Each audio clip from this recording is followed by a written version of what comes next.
Le 13 août 2014, à l'occasion de la cérémonie de lancement du programme conjoint Jeunesse et Résilience, et pour célébrer la Journée internationale de la jeunesse, la première dame du Mali, Madame Keïta Aminata Maïga, s'est rendue à Tombouctou en compagnie du ministre de la Jeunesse et de la Construction citoyenne, Maître Mamadou Gaoussou Diarra, et du représentant spécial du secrétaire général des Nations Unies au Mali par intérim, coordinateur résident et coordonnateur humanitaire, M. David Gressly. La délégation était aussi accompagnée de représentants du Fonds des Nations Unies pour la population, du Programme des Nations Unies pour le développement, d'OCHA au Mali, du Bureau international du travail et de l'UNESCO. Malgré ces épreuves vécues, nous sommes donc convaincus que les jeunes constituent la principale force à impulser une dynamique nouvelle pour un Mali en reconstruction post-crise. Le programme conjoint Jeunesse et Résilience se situe donc dans le cadre de l'accompagnement des efforts de reconstruction nationale engagés par les plus hautes autorités du pays.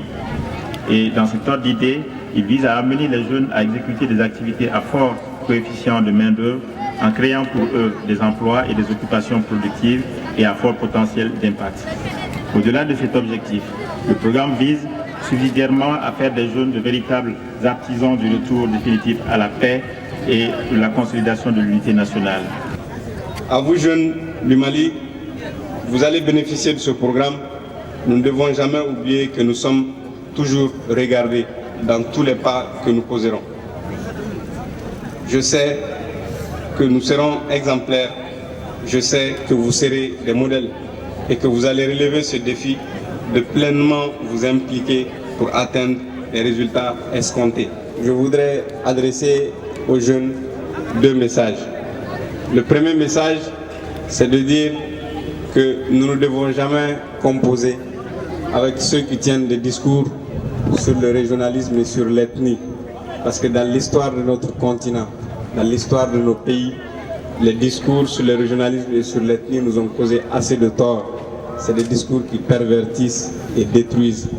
Le beau et le vrai combat de notre pays, c'est le combat de l'unité, c'est le combat de la paix, c'est le combat de la réconciliation nationale.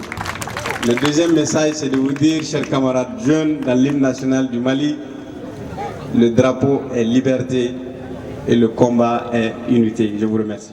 David Gressly a profité de sa visite pour saluer la coopération fructueuse entre le ministère de la Jeunesse et le système des Nations Unies. Les interventions du programme s'étaleront jusqu'à la fin de l'année 2015 et cibleront les populations des communes de Mopti-Sévaré, Douenza, Gao et Tombouctou, ainsi que des communes 3 et 6 du district de Bamako. Le programme conjoint Jeunesse et Résilience prévoit également la mise en œuvre d'activités de sensibilisation et de formation pour la paix, la gouvernance, la santé et la reproduction et le VIH-Sida qui concerneront au moins 200 000 jeunes. Lors de son discours, David Gressly, également représentant résident du PNUD, le Programme des Nations Unies pour le développement, a dit que le choix de Tombouctou pour la cérémonie de lancement était hautement symbolique et n'était pas fortuit.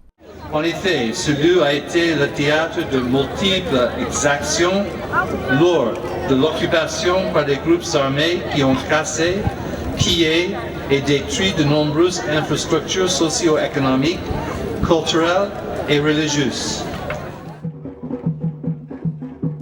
Il y a un an, la mission des Nations Unies au Mali recevait une demande de réhabilitation et de rééquipement du centre des jeunes de Tombouctou. Une mission de prospection et d'évaluation des besoins a mis en évidence des besoins importants. Les bâtiments étaient vétustes ou fortement dégradés, les mobiliers étaient hors d'usage. En réponse, 4 agences du système des Nations Unies, le BIT, la FAO, le PNUD et le FNUAP, ont décidé d'apporter un appui au gouvernement du Mali dans le cadre d'un programme conjoint Jeunesse et Résilience. Mais beaucoup de bonheur. Quand on m'a demandé de venir, c'est avec joie que j'ai accepté d'être aux côtés de M. Gressly et aux côtés du ministre, de toutes les autorités de la population de Tombouctou pour montrer mon engagement en faveur des jeunes. Ce programme est un programme important et je crois que je repars très satisfaite parce que le président du Conseil national des jeunes l'a dit. Je crois qu'il a déjà bien pris à bras le corps ce programme.